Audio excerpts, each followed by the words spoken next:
Senador Rodrigo Lara, muy buenos días, bienvenido a Econoticias 50 años en el Tolima. ¿Y qué opina de esa exótica propuesta de unificar presidenciales con elecciones al Congreso el último domingo de mayo del 2022?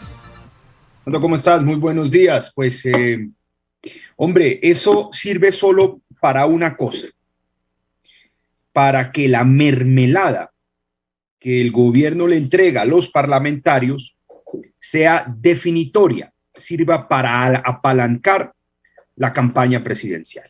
Es decir, es muy triste porque en un momento en donde el gobierno piensa meterle la mano al bolsillo de los colombianos, pero no de los más ricos, como hace habitualmente, sino de la clase media, a la que presenta como grandes privilegiados del país, el gobierno pretenda darle mermelada a una cantidad de congresistas para que, coincidiendo las elecciones suyas con la de los presidentes, puedan casi que comprar la elección presidencial con mermelada. No buscan nada distinto a eso. No hay que dejarse distraer por los argumentos efectistas que van a ahorrar un peso. No, van a gastar mucha mermelada en congresistas para que puedan elegir de esa manera, comprando las elecciones presidenciales, al candidato del continuismo de este gobierno.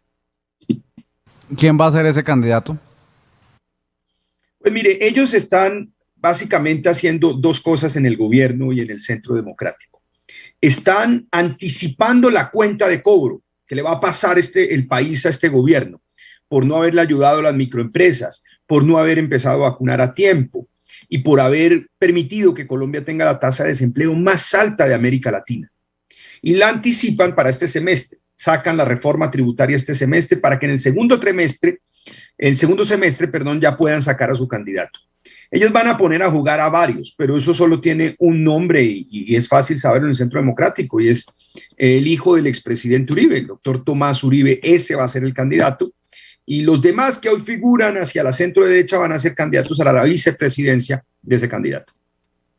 ¿Este parágrafo transitorio eliminaría de facto la consulta de la centroizquierda que se pretende hacer en marzo?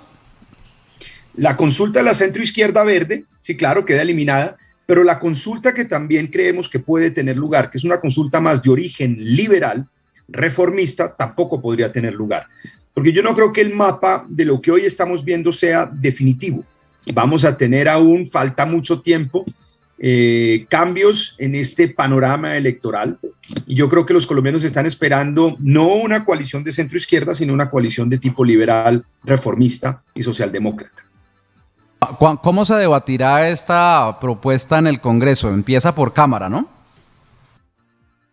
Sí, empieza por Cámara porque es más fácil la mermelada, repartir esa mermelada, y más barato para el gobierno la Cámara de Representantes. En comisión primera, como usted puede ver, allá ponen a una cantidad de congresistas despistados a los que les prometen unas mermeladitas desde el gobierno a votar cualquier cosa. Incluso, por ejemplo, a presentar proyectos tan absurdos como la extensión del periodo del actual gobierno. Es decir, un gobierno que pretendía de manera arbitraria, en un verdadero golpe de Estado, extender su periodo presidencial 2 años más.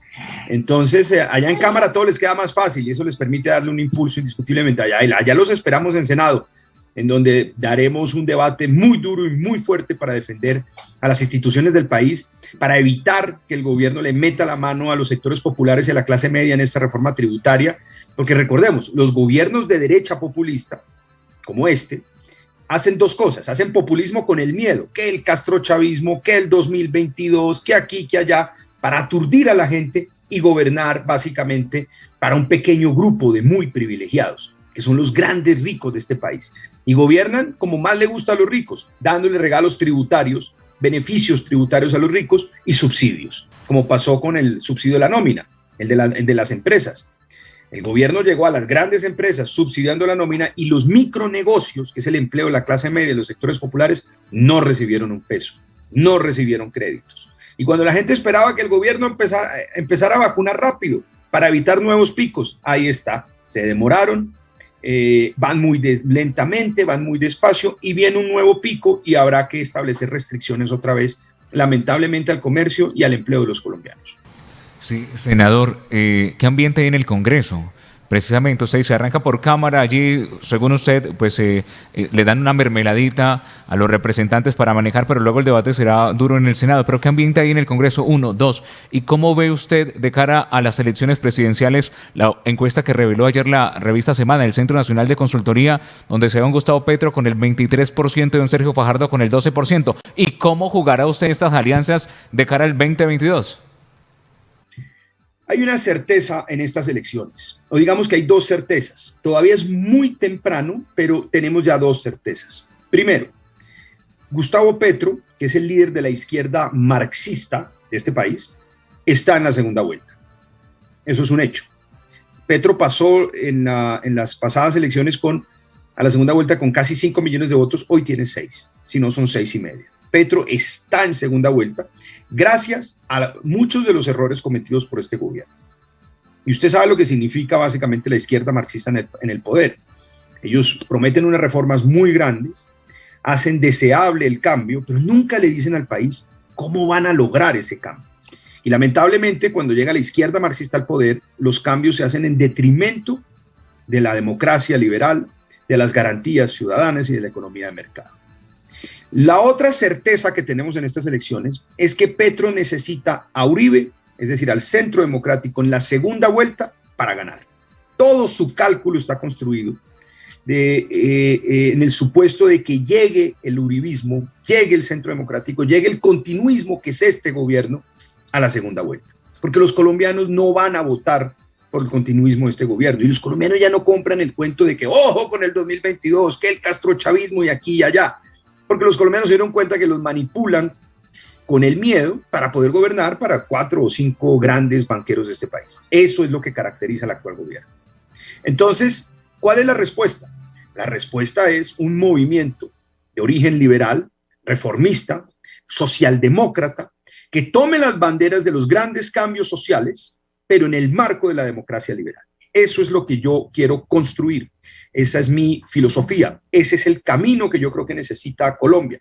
Un sector liberal socialdemócrata que no le tenga miedo a enfrentar a los grandes carteles, a los grandes narcotraficantes que han venido tomándose de nuevo el país, que nos traen un poco a esa época de principios de los años 80, cuando empezaron a crecer como una marea irresistible e inatajable, y de repente nos dimos cuenta que se habían tomado la inseguridad de las ciudades, que hacían acciones de sicariato por todo el país y que luego terminaron financiando los grandes grupos guerrilleros y paramilitares. Ese es el liberalismo socialdemócrata que necesita Colombia. Es la única forma de lograr un gran propósito común de país y de evitar que la respuesta a esta crisis tan profunda sea el extremo de la derecha populista, que gobierna para unos pocos con el miedo, y la izquierda marxista que está por otro lado. Yo estoy Senador, pero ¿cómo creerle al Partido Liberal cuando Gaviria votó por Duque y cuando acá en el Tolima tenemos un sector jaramillista que tiene un representante a la Cámara, Gaitán, que firma propuestas como la de unificar estas elecciones? No, yo no me estoy refiriendo al Partido Liberal oficialista, que es una versión más, es un camino más del liberalismo. Yo me refiero a la filosofía. Yo no hago parte del Partido Liberal. Yo estoy creando un proceso nuevo que se llama un camino liberal socialdemócrata, pero liberal como filosofía. Yo soy muy crítico de esos congresistas que se venden por una migaja y lamentablemente entregar el país, vender la constitución política en el sentido de extender el periodo del presidente es inaceptable desde cualquier punto. Es una traición al país, es una traición a la patria y yo lo fustigo y lo castigo desde cualquier punto de vista. Lo que pasa es que si el candidato, digamos, de todo este espectro de centro amplio es Sergio Fajardo no le gana ni a Petro ni a Tomás Uribe. Eso sí, téngalo por seguro. Entonces hay que buscar un camino, y un camino es el camino libre socialdemócrata. Senador Rodrigo Lara, muchas gracias por estar con nosotros en Econoticias en Ibagué, Tolima. Sí, señora, a usted muchas gracias. Es un honor para mí estar con ustedes. Gracias por la amable invitación.